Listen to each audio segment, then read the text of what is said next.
सुदर्शन चक्र एक दिव्य चक्र है जिसका श्रेय हिंदू शास्त्रों में भगवान विष्णु को दिया जाता है। सुदर्शन चक्र को आमतौर पर भगवान विष्णु के 4 हाथों में से दाहिने पिछले हाथ पर दर्शाया जाता है, जो पंचम्य शंख, कौमुदी, गदा और पद्म कमल भी धारण करते हैं। ऋग्वेद में सुदर्शन चक्र को समय के पहिए के रूप में विष्णु का प्रतीक बताया गया है। बाद में ये चक्र आयुध पुरुष मानव रूप के रूप में उभरा, जो कि विष्णु का एक भयंकर रूप था जिसका उपयोग राक्षसों के विनाश के लिए किया जाता था।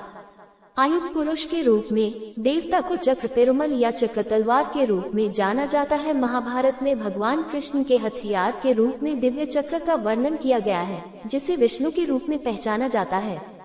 भगवान ने सम्राट युधिष्ठिर के राजसूय यज्ञ में सुदर्शन चक्र से शिशुपाल का सिर काट दिया था। उन्होंने कुरुक्षेत्र युद्ध के 14वें दिन सूर्य को छिपाने के लिए भी इसका इस्तेमाल किया था। कौरवों को धोखा दिया गया, जिससे अर्जुन ने जयद्रथ का वध कर अपने बेटे की मौत का बदला लिया। रामायण में कहा गया है कि सुदर्शन चक्र दिव्य वास्तुकार विश्वकर्मा द्वारा बनाया गया था। विष्णु ने चक्रवान नामक पर्वत की चोटी पर हयग्रीव नामक दानव का वध किया और उससे चक्र छीन लिया। पुराणों में ये भी कहा गया है कि सुदर्शन चक्र विश्वकर्मा द्वारा बनाया गया था, जिसमें इसकी उत्पत्ति के बारे में एक किंवदंती है। विश्वकर्मा की बेटी संज्ञा का विवाह सूर्य देव से हुआ था। हालांकि अपने पति के तेज और गर्मी के कारण वह उनके पास नहीं जा सकी। जब उसने अपने पिता को इस बारे में बताया तो विश्वकर्मा ने सूर्य की चमक को कम कर दिया ताकि उनकी बेटी उनके पास रह सके। सूर्य के तेज से विश्वकर्मा ने 3 दिव्य वस्तुएं बनाई: हवाई वाहन पुष्पक विमान, शिव का त्रिशूल और विष्णु का सुदर्शन चक्र। दक्ष यज्ञ में सती के आत्मदाह के बाद दुखी शिव ने उनके मृत शरीर को अपने साथ रखा और वे बहुत दुखी थे। उन्हें इस पीड़ा से मुक्ति दिलाने के लिए विष्णु ने सुदर्शन चक्र का उपयोग करके सती के शव को 51 टुकड़ों में काट दिया। ऐसा माना जाता है कि देवी के शरीर के 51 हिस्से धरती पर बिखरे हुए हैं, जिन्हें शक्तिपीठ के रूप में पूजा जाता है। भगवान विष्णु ने राजा अम्बरीश को उनकी भक्ति के लिए पुरस्कृत करने हेतु सुदर्शन चक्र का वरदान दिया। सुदर्शन चक्र का उपयोग राहु का सिर काटने और समुद्र मंथन के दौरान आकाशीय मंदार पर्वत को काटने के लिए भी किया गया था। चक्र कई जनजातियों के सिक्कों में गण शब्द और जनजाति के नाम के साथ पाया जाता है।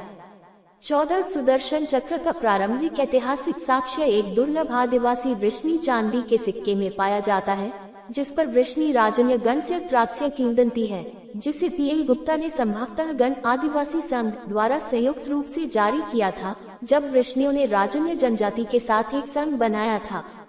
हालांकि अभी तक कोई निर्णायक प्रमाण नहीं है। कनिंघम द्वारा खोजा गया और वर्तमान में ब्रिटिश संग्रहालय में रखा गया चांदी का सिक्का वृष्णियों के राजनीतिक अस्तित्व का गवाह है। ये लगभग पहली शताब्दी ईसा पूर्व का है। बाद के समय के वृष्णि तांबे के सिक्के पंजाब में पाए गए।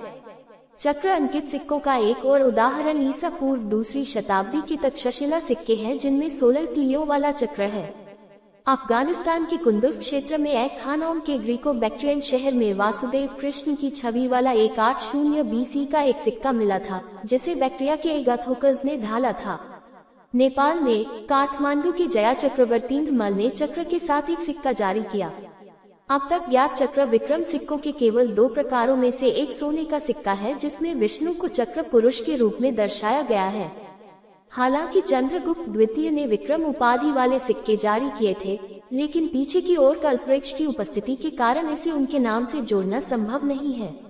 सुदर्शन के मानवरूपी रूप का पता प्राचीन भारत के डिस्क के आकार के हथियारों से लेकर मध्यकाल में उनकी गूढ़ बहु सशस्त्र छवियों तक लगाया जा सकता है, जिसमें चक्र सर्वोच्च देवता विष्णु के वफादार परिचारकों के रूप में उनकी सेवा करता था, जबकि 2 सशस्त्र चक्र पुरुष मानवतावादी था। मध्ययुगीन बहु सशस्त्र सुदर्शन, जिसे चक्र पेरुमल या चक्र तलवार के रूप में जाना जाता है, को ब्रह्मांड में विनाशकारी शक्तियों की एक वैयक्तिक अभिव्यक्ति के रूप में माना जाता था, जिसने अपने अंतिम पहलू में ज्वलंत हथियार और समय के